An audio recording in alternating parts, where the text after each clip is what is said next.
mother notices that construction workers are watching her child. Later, she finds a frightening note in front of the house. Every parent wants the best for their child. They want their children to be healthy and happy. But most importantly, parents try to protect their babies from the outside world as much as possible. Not everyone has good intentions, and you never know what kind of person your child will encounter once the street. Lu's mother tried her best to protect her 2-year-old daughter. The woman was always watching over her and making sure the girl was in good hands when she wasn't around. Unfortunately, one day her worst nightmare came true when she realized that not only was her child being watched by a group of strangers, but they had also left her a note. When the mother read it, she could not find the words. Now back to the story of Ginger. Keith and her daughter Vivian lived in St. Louis, Missouri. Vivian was born healthy and discharged from the hospital shortly after birth. Ginger adored her daughter and devoted much of her time to raising her. Keith always made sure her daughter was safe and sound, no matter where she was. Unfortunately, what happened one day was beyond her control. Ginger and her daughter had been inseparable since the day she was born. They took walks together, read books and watched cartoons. Ginger felt on top of the world with her little daughter by her side. The first 2 years since Vivian entered Ginger's life passed quickly. The two made many amazing memories together, and the woman couldn't wait to see what the future had in store for their family.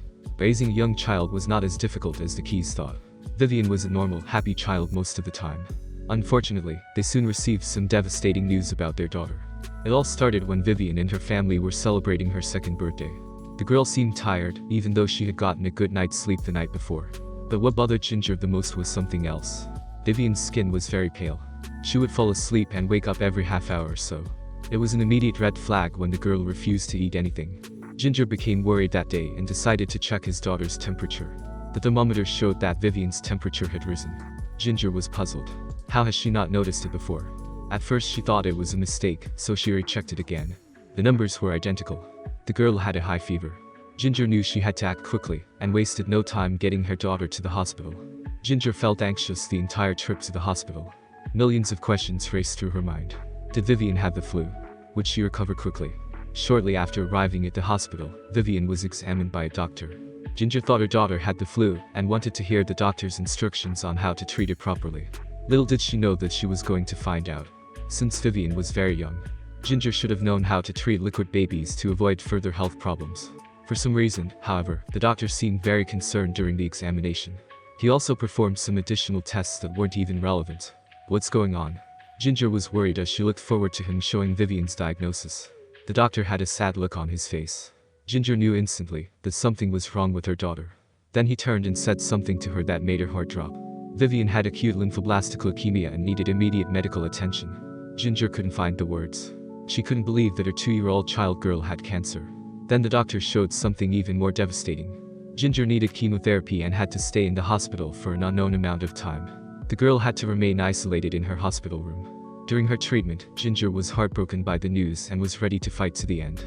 But what happened a week after her daughter was in the hospital shook her to her core. Vivian's only form of communication with the outside world was through the window of her hospital room. She spent hours watching everything that was going on outside, and soon she caught someone's attention. A group of construction workers who were working under her window quickly spotted the little girl. They often watched Vivian as she stood near the window and watched the outside world. At first, Ginger didn't pay much attention to it. But as time went on, she began to worry. She was a little creeped out that a group of men would spend so much time looking at a child. What did they want with her daughter? Ginger was fed up with the strange behavior of the construction workers. She decided to stand by while Vivian looked out the window and watched to see what they would do. She thought that if the men were up to something sinister, they would have stopped immediately upon seeing her there with Vivian. Much to her surprise, the men didn't stop looking at Vivian, even after they saw her mother next to her. Instead, they smiled and waved to both of them. Vivian waved happily to the construction workers as they continued to do their work. It was then that Ginger realized something. It seemed that Vivian and the workers had established a routine. The girl waved to the man, and they waved back at her. Ginger was relieved that the construction workers meant no harm. But what happened to her daughter a couple of days later blew her mind. One day in particular was very hard on little Vivian. When she and her mother looked out the window to get some fresh air, they noticed a sign outside. When Ginger read it, she instantly burst into tears. The message said, "Get well soon." Ginger put the pieces together and realized that the construction workers her daughter had been waving to all these days were the ones who wrote the note. The woman was quickly moved by their sweet message and grabbed her camera to take a picture. The two construction workers who wrote the note to Vivian were named Travis Barnes and Greg Cohn. They were part of the team working at the hospital. The two men often waved to the children who watched them from their hospital room window, hoping it would make their day a little less painful. Vivian, who would always wave back and smile, instantly caught their attention, and soon they had a chance to get to know the little girl.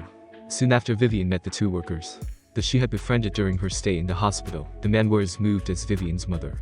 It touches you. It brings you back for a moment. You realize how good your own life is, Travis Bourne said.